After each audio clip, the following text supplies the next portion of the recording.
So I am here with Andrea Rojas. She is the founder of Viajero Emprendedor, which is a Mexico-based Spanish language website designed to help people find their passions and then give them the motivation and the resources and tools they need to build a business and a life that's amazing, especially if it's a little bit out of the ordinary. So I'm really excited to be talking to Andrea. I slipped her in even though I'm no longer in Mexico, because when I found out about her, I just really didn't want to miss out on having a great conversation. So even though I'm not going to be back in Mexico till probably October, I didn't want to wait to talk to her. So thanks so much, Andrea, for being here with us today.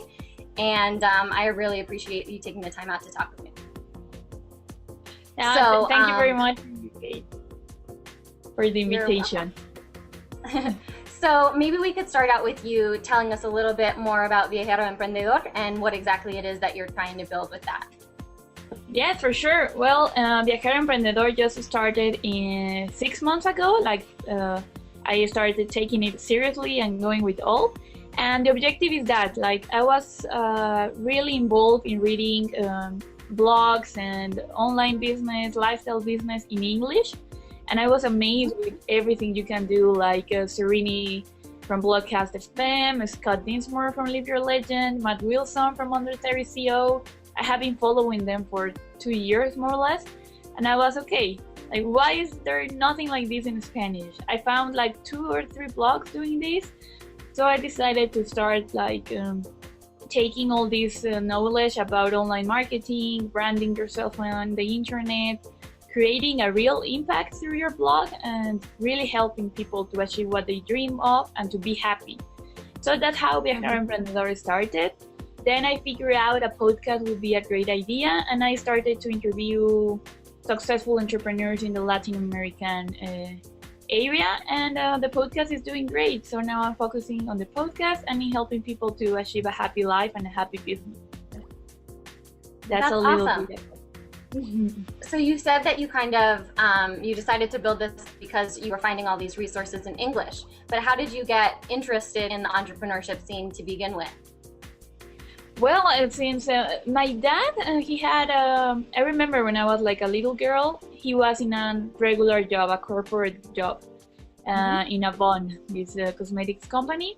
So he was never home. When I wake up, he was already gone, and when I came home, when he came home, I was already asleep. So no dad. And when he started his own business about doing bags and luggage and all this stuff, he started being home. We started to have a better life. He was having lunch with us. My mom was happier. Everything was better. So since then, I was like, oh, I want to have my own business. Why should I work for someone else? I was 15 years old. I got involved in some courses and started reading about it. And then for college, I decided to go for an entrepreneurship degree. Okay. It was the first entrepreneurship degree here in Mexico. So it was a great way to get into this. And then I came up with online business. That's how a little bit I get to entrepreneurship. Okay, amazing. So since you started out looking at all of these resources in English, and it sounds like from the people you mentioned, a lot of those people and resources are from the United States. So what do you see as some of the major differences between the entrepreneurial ecosystem in Mexico specifically, or if you want to talk more broadly about Latin America as compared to the United States? Well, the difference I see, and it's some of the things we're trying to address in Viajero Emprendedor and in other projects like Epicentro, is the lack of community. In Mexican entrepreneurs or Latin American entrepreneurs, they see for themselves and they don't see as a whole community. We have right now events like a Startup Weekend that are giving every entrepreneur another sense. You can help the other one. It's not you're on your own. Make connections, make a community, and it's better for everyone if you have good results. So I think that is one of the main difference I have noticed. All the podcasters in English are friends, really good friends. If you ask Serenity about, I don't know, John Lee Dumas, they know each other and they interview each other. And here in Mexico, it's oh no, this is mine and you go and do yours, no? So that is one of the things I think we need to change in order to keep growing with this entrepreneurship ecosystem. And how do you think, I mean, obviously, I can tell some of how you think that that can be changed because you're working on it with Viajero Emprendedor, but if you want to give a little bit more of a description for a lot of my viewers don't speak Spanish, so they can't really check out your website. If you could tell us a little bit about how you think that mentality could be changed in Latin America so that it becomes more of a collaborative community than a competitive one.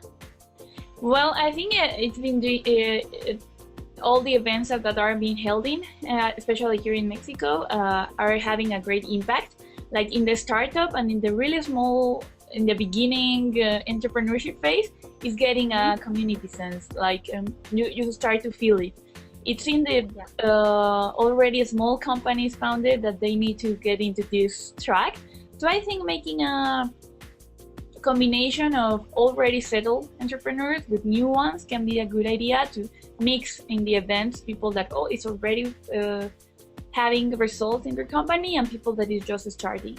What I'm trying to do in Viajero Emprendedor is to share the story of the people. Like I focus on every interview on the way and on the journey they have to get where they are right now.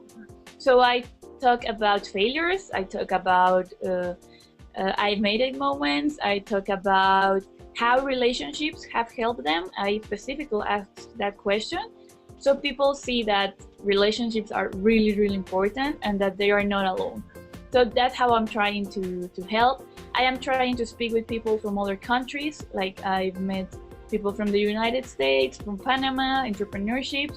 So like we notice that we have a huge market. Like Latin American is huge, so we can really there is place for everyone. It's just the starting. Mm-hmm. I think what you're doing is so important because a lot of the people that I've been talking with throughout Latin America have said that one of the big things that's missing is role models, because in the United States, the media does such promotion of our successful entrepreneurs, so people look at that as something that they can aspire to be. It's like you have, the star athletes and the politicians and the entrepreneurs all up there on a pedestal. And a lot of times in some of the other countries, as you guys are just starting to build up your entrepreneurial ecosystems, you're still kind of shipping people in from the United States. A lot of the events that I've heard about in Mexico, the investors and the successful entrepreneurs that were coming in were not actually Mexican. So it's amazing that you're working on this podcast to show people, hey, here are people that you can look up to and aspire to be like that are actually from your own country and know how to do it within your culture. It's not just Americans that can be successful. I think that's so incredibly important. So awesome. So where do you see, as you're obviously playing a big role in kind of building up the ecosystem, where do you see things in say 5 or 10 years?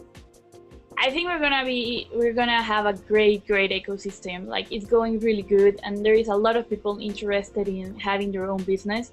And I really like that people is really looking for having an impact and not only making money. Because I think 4 years ago when I started in entrepreneurship degree, like all my classmates, I could notice they were there for the money.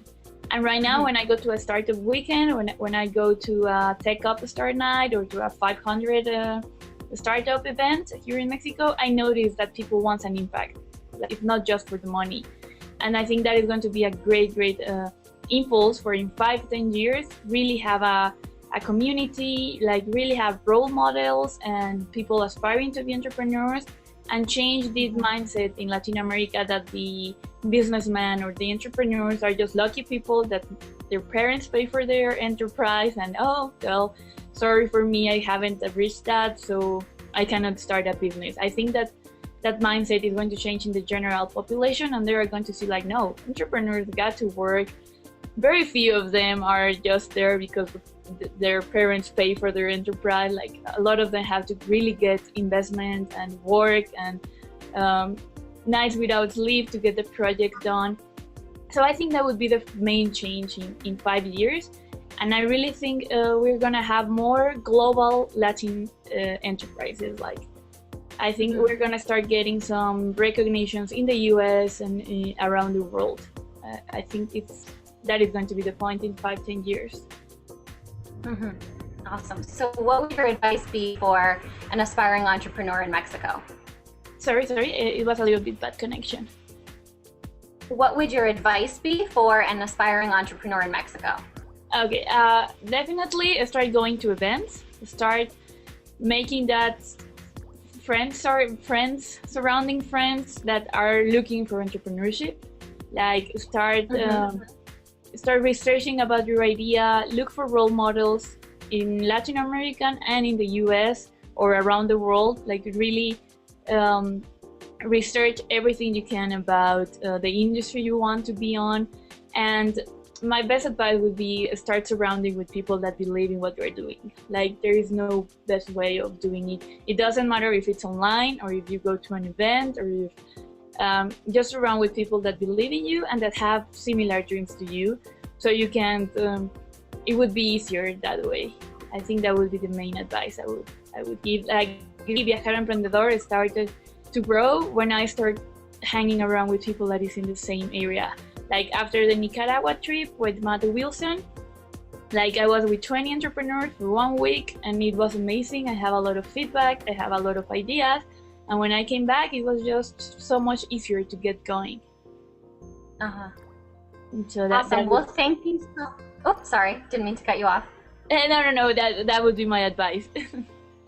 Awesome. Well, thank you so much for your time, Andrea. I really appreciate you taking the time out to talk with us. No. Thank you for the invitation. And if any of your followers is coming to Mexico, don't doubt in contact me. And if I can help you getting around the city, I will be happy to do it. Awesome. Did you find this video helpful or fun? Then share it with a friend who you think would benefit from the dish. And don't forget to follow me on Twitter and Facebook and subscribe to my channel on YouTube so you never miss any of the latest tips, tricks, and tutorials to help your business grow. And you get to see my adventures through the wide world of entrepreneurship and how I use the freedom running my own business gives me. Also, remember to head over to Costa.com so you can get in on the conversation about how to build your business to success so you can live your life your way.